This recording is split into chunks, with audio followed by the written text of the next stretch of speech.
Before the video starts, I'd like to give a shout out to PSCBaby64, Nicolas, and some random introvert for subscribing. Now, before we get to the main theory, I'd like to do a mini theory. Asta will never become the Wizard King, and I'll tell you why.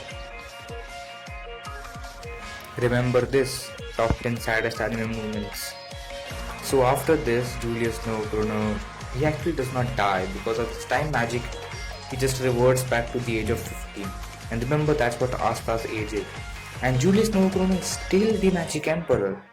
So till the time Julius Chrono gets too old to be the Magic Emperor anymore, Asta will also be too old to become a Magic Emperor.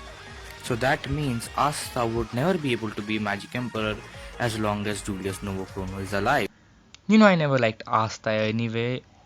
As a matter of fact, I usually don't like many shonen protagonists because they are very similar to Mary Sue's. The plot revolves around them and they affect anything and everything they come around. For example, Team A is the best team, Team B is the worst team. Okay, and then the protagonist joins Team B, and now everyone in Team B is suddenly better than Team A. Now, I'll cut off my rant and let's go to the theory. So the theory I am going to do is about how to kill the...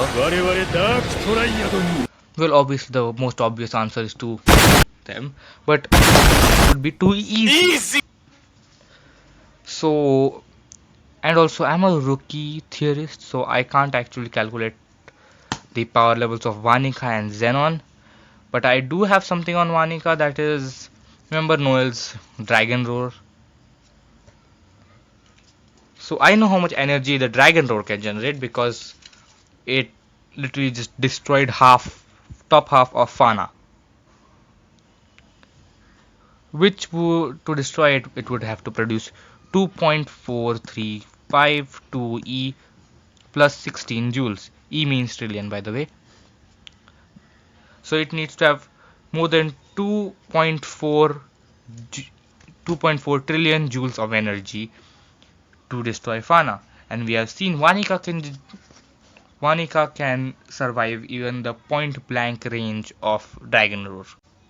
I have nothing on Xenon, but I do have a lot on Dante.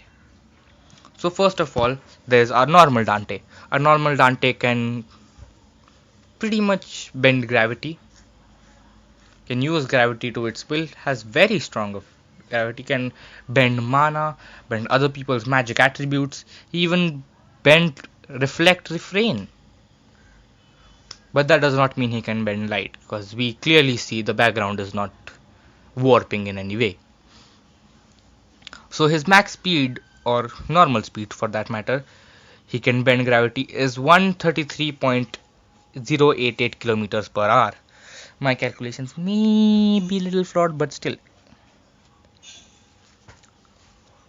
And now we see that Dante's gravity is not stronger than light, so I propose him with ELI NP, which can produce 10 petawatts of power, and it's a laser, so it's light speed, so it would be able to kill normal Dante. Then there's 50% Dante, who can actually warp light and space. I have nothing to say about 50% Dante, but I think my laser idea would still work. Then there is 80% Dante. Here's where Z gets real. So 80% Dante has regeneration and has highly concentrated gravity, which he calls singularity, but light can still reflect from singularity. But the singularity of 80% Dante does work like a discount black hole and can absorb most things. I cannot find anything to counteract this except for maybe negative matter or a gravitational pull that is greater than his singularity. He can also make a black hole like thing, sucks in everything around it, and it can only suck everything in one direction. Singularity can be maneuvered. 80% Dante can be defeated by concentrating 7.45 trillion joules. For contrast, 1 kiloton TNT produces 1 trillion joules.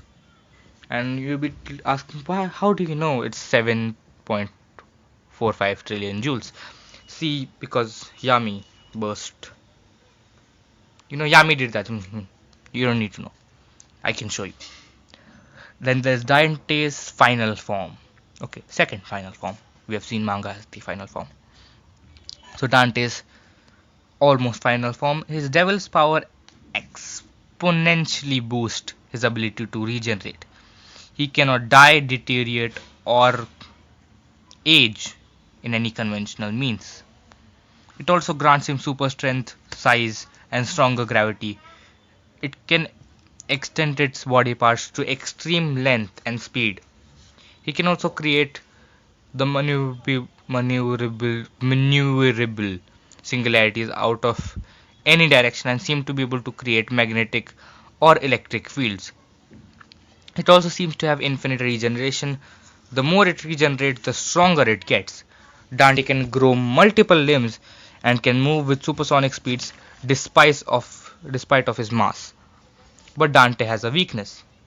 Even though Dante has infinite regeneration and body magic, he still has finite gravity magic, which is just amplified by his body magic. So we can Dante. The regeneration takes up a lot of energy, but also makes him stronger. Keep dodging his attacks for maybe months, and that would subdue him. Maybe not even months, because we've seen in manga that Magna, remember, he's not even one of the strongest knights. Magna was able to defeat Dante because of a new technique which siphons the mana of anyone who is connected to. And we know Magna is not particularly strong, so he couldn't have that much gravitational magic for Magna to pull in.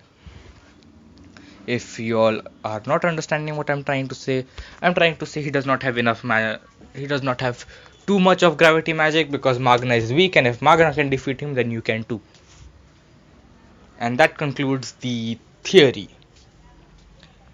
And also I've seen this guy, he commented on my shorts video about Julius being the emperor, and he said that Julius is going to be overthrown. But the point still stands that Julius is still as old as Asta, and when Asta is old enough to become the Magic Emperor, Julius will also be old enough to be the Magic Emperor. I'll bet anything under $1 that Julius is stronger than Asta. Have a good day. And wait. Before you leave, please subscribe.